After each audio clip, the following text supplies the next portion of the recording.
November 18th, 1978.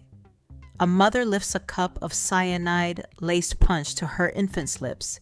She's not a monster.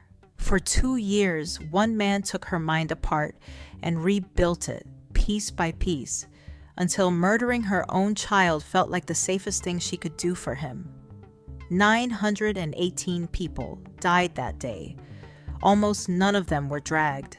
By the end of this video, you'll understand how a place built on love ended with armed guards standing in a circle, watching to make sure nobody ran.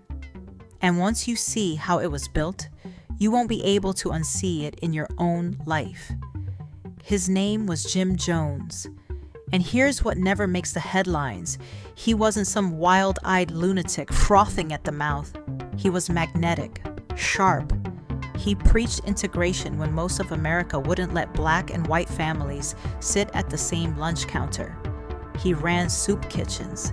He adopted the kids nobody wanted.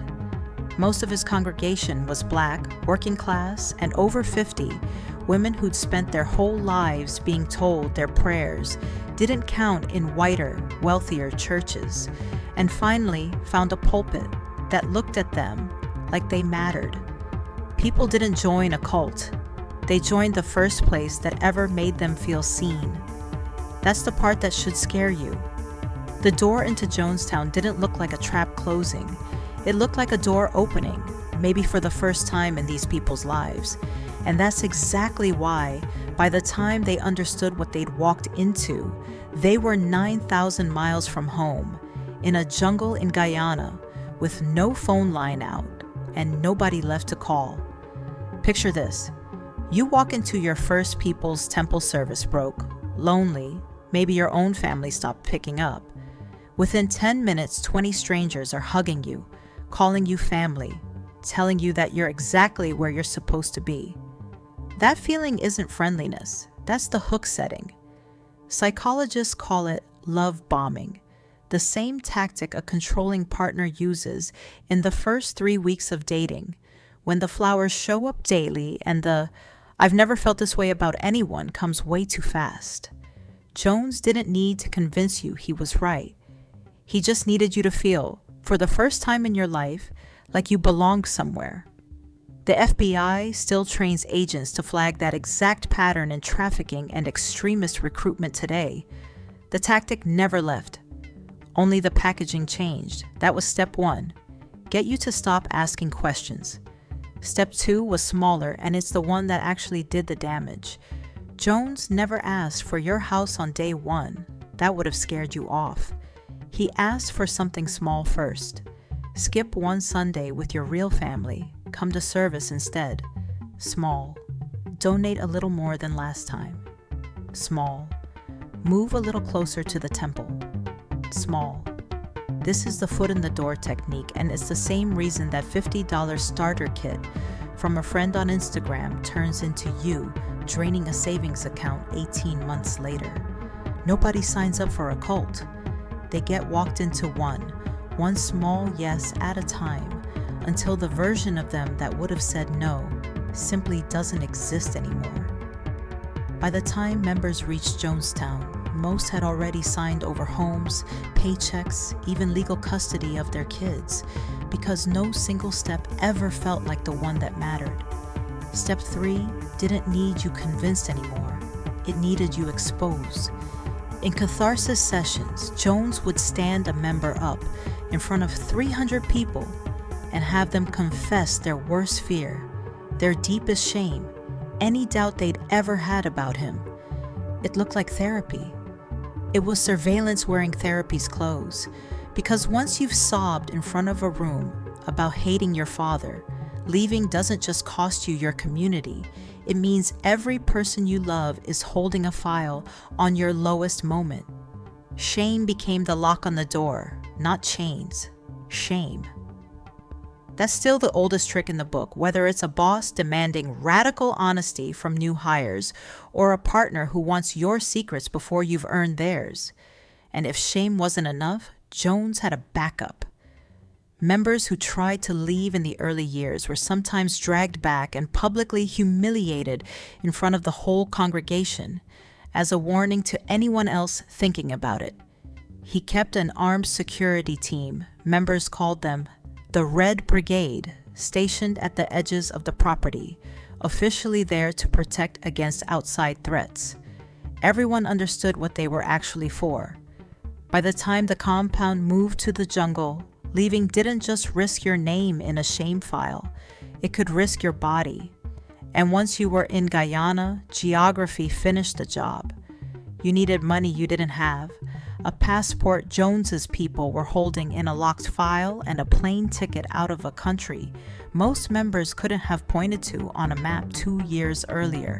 In November 1978, a U.S. Congressman named Leo Ryan flew down to Guyana himself after families back home begged him to check on their relatives.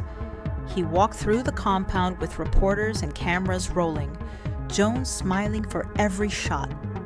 Then, quietly, a folded note landed in a reporter's hand. 2 words, "Help us." 16 members asked to leave with Ryan that day. Jones let them go, smiling the whole time. Then, as Ryan and the defectors reached the airstrip to fly home, gunmen Jones had sent opened fire. Ryan was shot dead on the tarmac, the only sitting U.S. congressman ever assassinated in the line of duty. And that's the exact moment Jones knew the outside world was finally coming for him. Here's the piece almost nobody talks about. For over a year before that airstrip, Jones had been running sermons that lasted 6-7 hours, with loudspeakers carrying his voice through the compound all night while people were trying to sleep. After 18 hours awake, your brain makes decisions like someone legally drunk. After 2 days, your ability to even register "this is wrong" starts shutting off. That's not an accident. That's architecture. A tired brain doesn't argue, it complies. And for over a year, he'd also been running drills. It's 2 a.m. and loudspeakers rip you out of sleep. You're told armed mercenaries are moving through the jungle toward the compound, that tonight might be the night everyone dies for the cause. You're marched into line with your children behind you. A cup is placed in your hand.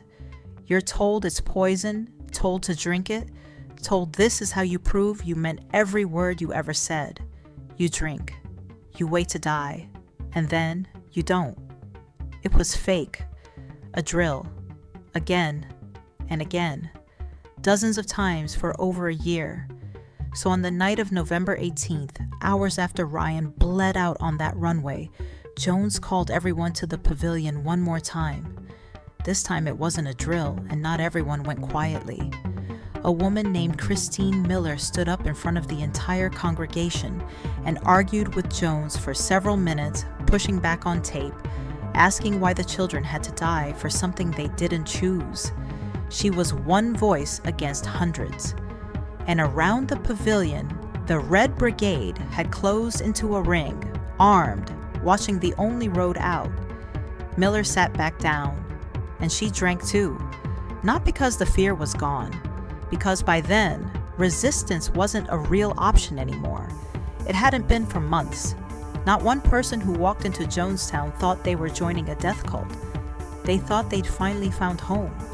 And the mechanism that got them there, the love bombing, the small yes, the shame, the armed guards, the sleepless nights, the rehearsal, didn't die on that airstrip in 1978. It's running right now, slower and quieter, in a relationship, a job, a group chat that calls itself a community. The scariest part of Jim Jones was never that he silenced dissent.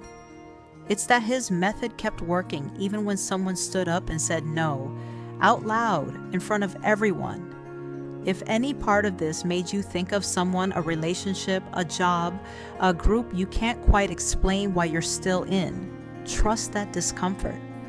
That's your gut doing its job before your mind catches up. Tell me where it landed in the comments. I read everyone.